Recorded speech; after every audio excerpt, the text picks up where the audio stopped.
What up, guys? Midwest Summer Chronicles. This is the sports section, getting right into it. National championship is done in the books. Indiana Hoosiers are your CFB 2026 national champs. Congratulations to Fernando Mendoza, Kurt Signetti, and them boys. Did the damn thing. Came out, did what they wanted to do, did what they said they were going to do, dominated.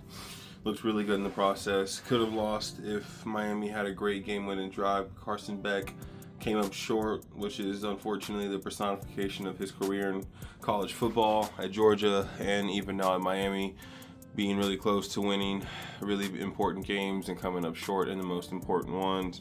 Unfortunately, Miami still had a great season. Hang your head high. Really, guys, hold your head high. Not hang your head, hold your head high. You guys had a great season.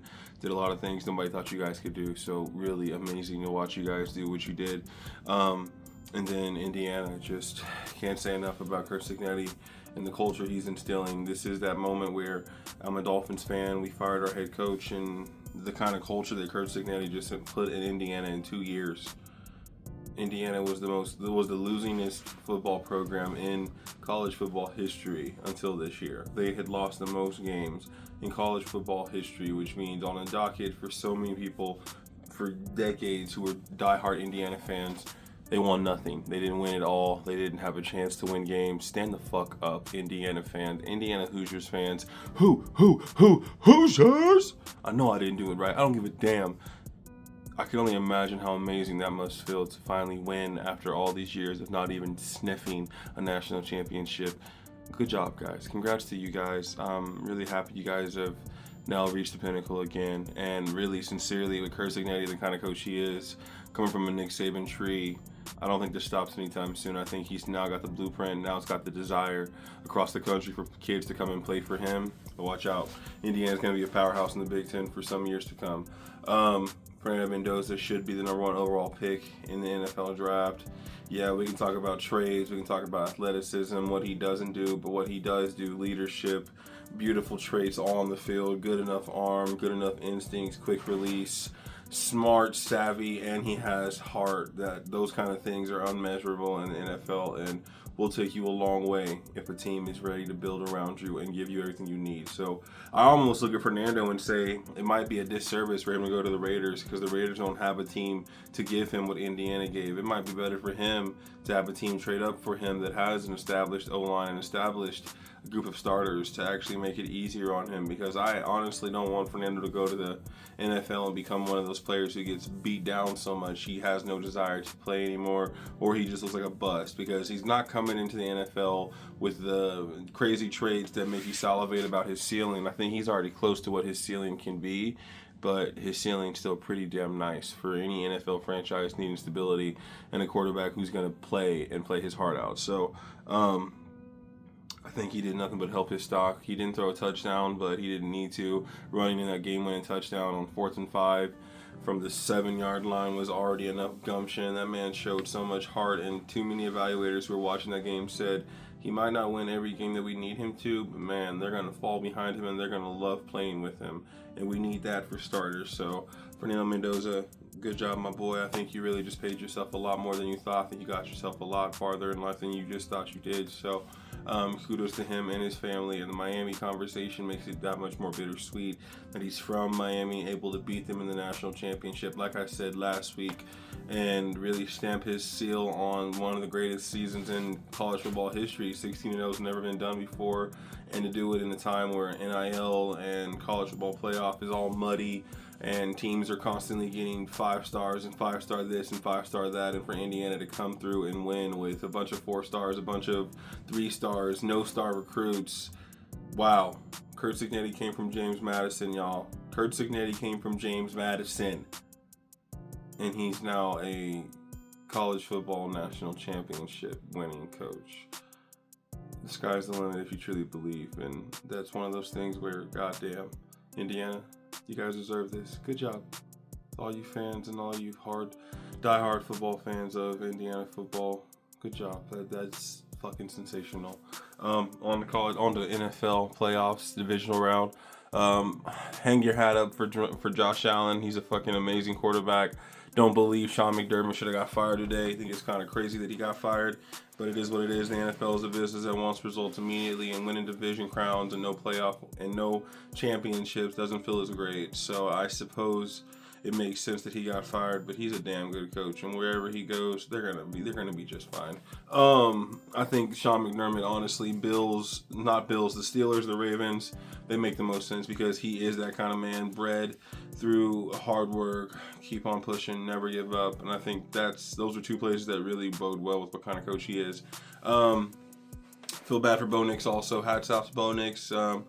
Sucks that he broke his ankle, a bone in his ankle on the second to last play of the game before they go and they win that game. So Jarrett Stidham, looking at you to be an AFC Championship darling, my ass, bro. I don't believe in that at all, but we gonna hope that Broncos fans can have a little bit of hope when the score is 6-0 going into the second quarter.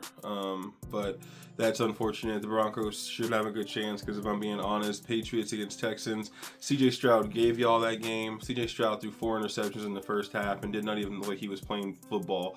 More like they talked about, made the jokes about his warm-ups where he throws a basketball in the air or he'll catch a baseball or other things than an actual football. They're like, maybe you should focus on football. And I think the same thing. He probably should focus on football a little harder. Just saying that it probably means that much more if he truly can focus on football a little harder. Rams, Bears, kind of caught up with Caleb Williams. His turnover proneness, he kind of doesn't help it. Doesn't help things when he makes a back foot throw into the middle of traffic, and the game-sealing interception was no different. One of those miscommunications which leads to an interception, and it's kind of the tale of this season. As good as they looked in Ben Johnson's offense, it feels like Caleb needs to spend this offseason perfecting that offense in his head, perfecting the playbook, learning the ins and outs, being what Jared Goff was in year 2 of Ben Johnson's playbook, which was the Lions being 15-1 and destroying everybody. So looking for the Bears to take a big jump next year. They really should. 15-2. They really should, but we'll see. In the other game in the NFC, Seahawks, Niners. Damn. My mom's a diehard Niners fan. I wanted to live vicariously through them. Knew better. Holy shit, they got ran by the by the Seahawks. And Sam Darnold wasn't even healthy. That's the crazier part. Sam Darnold was basically playing with an oblique injury we don't even know the severity of, but he didn't need to throw that much. He threw 17 times. They ran the ball all up and down that field, and the Niners could not score at all because the defense was ready to run. And Mike McDonald, shout out to you, second-year head coach for Seattle, who said, yeah, this is my first playoff game and our first playoff game, blah, blah, blah, but I wasn't going to make that an excuse. I wasn't going to be a reason to come in and forget how to do your job, forget how to handle your assignments. I wanted it to be a fact that we know is true, but not a fact that stops us from being great at what we need to do. And that was really kudos to him. So, I mean, Jesus, San Fran, I'm sorry, 41-6, they're getting ran out the field, kind of showing the limitations of Brock Purdy. Unfortunately, also Brock Purdy, for as mobile as he can be, for as elusive as he can be, he's kind of athletic and a little sneaky, whatever the fuck you want to say. For all of those things, he still kind of shows you that he's kind of like a rich man's Tua Tagovailoa, where he's got anticipation, he's got really good throw and touch, but he's not fast, he's not especially athletic, and when the pocket breaks down, he can escape a little bit, but in other moments, he can't set his feet and throw a ball, and he can't do certain things that you need a superstar quarterback who's getting paid $250 million to do. But this is where you are, this is the bed you made, so lay in it and deal with it. So next week, AFC Championship, Broncos Patriots, NFC Championship, Rams Seahawks, which is going to be a rematch of their first 2 games this year, which were split 1-1. And the Broncos Patriots, I sincerely believe the Broncos still have a chance because they have a great defense. But Jarrett Stidham, if he even tries to mess this game up a little bit with his bad choices, Jesus, the Patriots are going to run them. Drake May has not looked great by any means, but he still was an MVP candidate this year, so I feel like he will show that a little more in this game when he's not going to be as threatened. But I say that knowing that the Houston Texans had the number 1 overall defense, and I'm pretty sure the Broncos had the number 2 or number 3 overall defense in the NFL. So not looking that great for Drake. Maybe we're going to see. And as for the NFC, Rams Seahawks, I want to believe in Matthew Stafford to make us not watch a mediocre Super Bowl happen. But Matthew Stafford, for as great as he is, his O-line is not excellent. And the Seattle Seahawks front 7 is excellent. Their DBs are excellent. Their linebackers are excellent. So, yeah, we're gonna see how this all unfolds.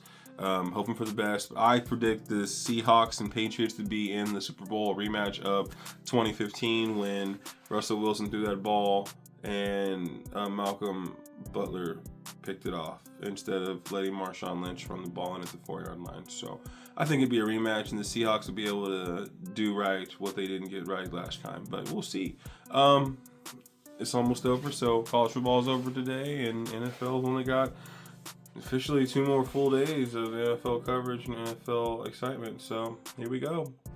All right, guys, this has been Midwest Brown Boy Chronicles. I'm your Midwest Brown Boy, Jalen Brownford. Thank you so much. Like and subscribe. Come back, hear me talk some more. Watching any of my videos makes my heart move in such a positive way. Thank you for giving any of them a chance. I hope you guys come back and want to hear me some more.